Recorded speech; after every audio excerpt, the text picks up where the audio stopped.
જય દ્વારકાધીશ અને દ્વારકા ટુડીના ફરી એક લાઈવમાં આપનું સ્વાગત છે. થોડી વાર પહેલાં આપણે બજારોનું લાઈવ કર્યું અને હવે આ જે ગલી દેખાય છે તમને, એક શેરી અને રસ્તો જે દેખાય છે દ્વારકાનો, કે જે શીતલા માતાજીની શેરી કહેવાથી ઓળખાય છે. અને હાલ આપણે શીતલા માતાજીએ જઈ રહ્યા છીએ. દ્વારકાની અંદર એક માત્ર અહીંયા શીતલા માતાજીનું મંદિર આવેલું છે અને પૂરા દ્વારકા અને દ્વારકાની આજુબાજુથી જેટલા પણ 42 ગામડાઓ છે, આ ગામડાની જેટલી પણ ગ્રામીણ પ્રજા છે, આ બધી ગ્રામીણ પ્રજા પણ જે હોય છે કે જે આજના દિવસે શીતલા માતાજીના દર્શન કરવા આવતી હોય છે. આજે શીતલા સાતમનો એમાં ખાસ આપણે ત્યાં કાઠિયાવાડ અને સૌરાષ્ટ્ર સાઈડમાં આ શીતલા સાતમનો તહેવાર જે છે ધૂમથી ઉજવાય છે.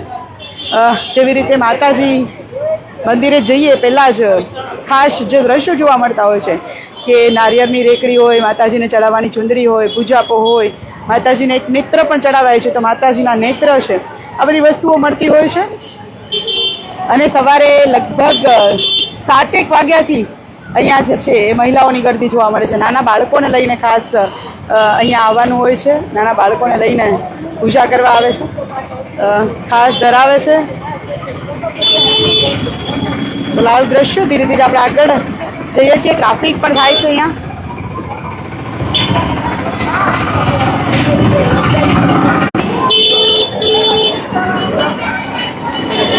વચ્ચે થોડો નેટવર્ક ઇસ્યુ થાય છે અને માતાજીની સાથે સાથે નાના બાળકોને લઈને આવતા હોય એટલે રમકડા પણ એટલા જ ધૂમથી વેચાતા હશે.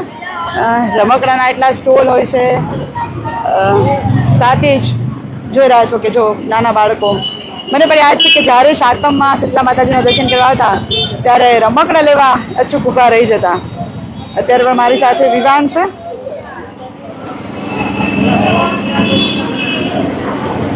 અને સાથે જ મારી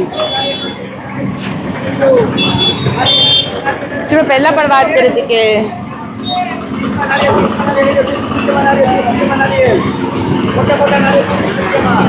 નારિયેળ છે, કટલેરી છે, કારણ કે બહેનો આવતા હોય એટલે બહેનોને લઈને પણ આટલા જ સ્ટોલ મૂકેલા છે. જોઈ રહ્યા છો એ રીતે કટલેરીઓ વેચાય છે. કારણ કે મોટે ભાગે મહિલાઓ જે છે આ સાતમમાં શીતલા માતાજીના દર્શન કરવાને આવતા હોય છે એટલે એમને લગતી જ સ્ટોલ છે, બાળકોને લગતા રમકડાના સ્ટોલ છે, વેચવાવાળા છે, એ બધું જોવા. અને અહીંયા લોકમેળા જેવું આયોજન છે. મોટી સંખ્યામાં જે દ્વારકા અને દ્વારકાની આજુબાજુથી પણ મહિલાઓ જે છે એ દર્શન કરવા આવતા હોય છે. તો આગળ ધીમે ધીમે આપણે વધી રહ્યા છીએ શીતલા માતાજી સુધી.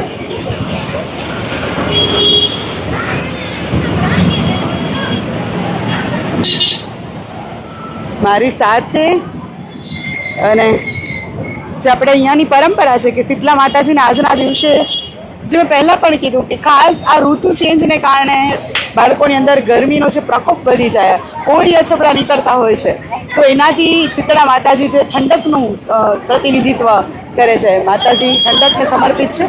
શીતળા એટલે કે જે શીતળતા આપે છે, ઠંડક આપે છે. વિમાન આમરે રિક્ષા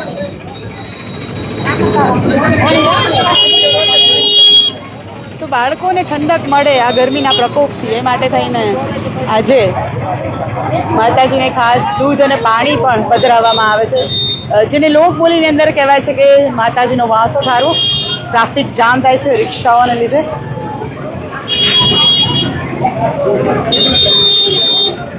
બધાને ખબર છે કે અહીંયા મેળા હોય છે, અહીંયા વધારે પડતી પબ્લિક હોય છે, છતાં પણ એલાઉ કરે છે રિક્ષાને આવવા માટે. બેરિકેડિંગ લાગેલા છે તો પણ બબ્બે રિક્ષાઓ ફસાઈ છે.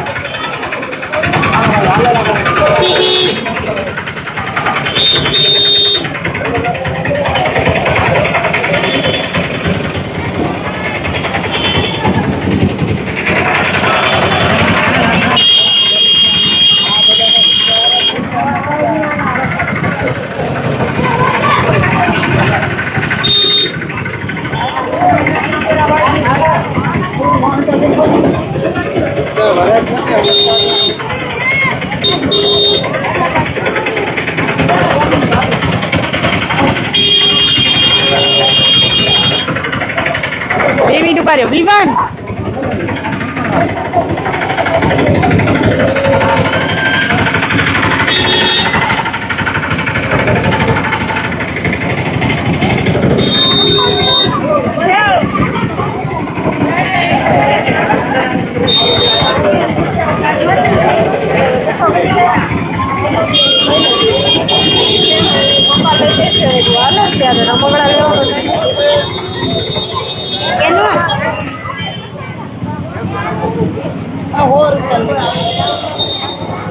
જ્યાં જોશો ને આ નાના બાળકોના રમકડાના સ્ટોલ વધારે પડતા લાગેલા હોય છે. બાળકોને શીતલા માતાજીના મેળાનો ઉત્સાહ હોય છે નાના બાળકોમાં ખાસ, કારણ કે એક તો માતાજીએ પગે લગાડવાનું ખાસ વિધિ વિધાન, અને બાળકોને રમકડા ખરીદવા હોય છે.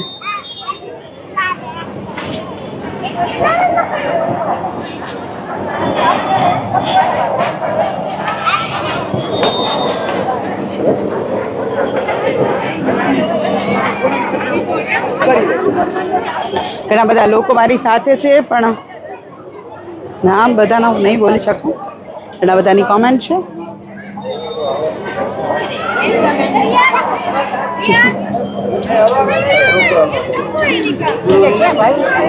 તો શીતલા માતાજીના મંદિર પરિસરમાં આપણે પહોંચી ગયા છીએ. હું તમને આગળ જઈને દર્શન પણ કરાવીશ. આપણે દર્શન પણ કરીશું.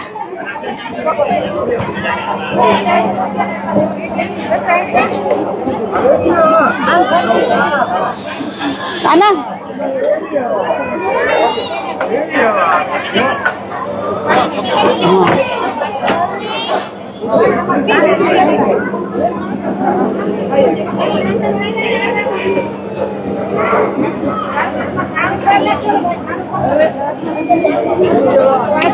આગળ જવું પડશે, અહીંથી નથી થતું.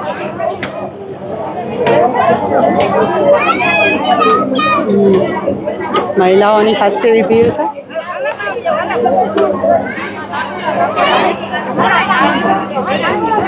પીવાની જબલું આપ બેટા. તું અહીંયા ઊભો રહે, એક સેકન્ડ હું ખાલી દર્શન કરાવી આવું. અહીંયા ઊભો રહેજો, આપણું છે આ, જો કોઈ લઈ ન જાય.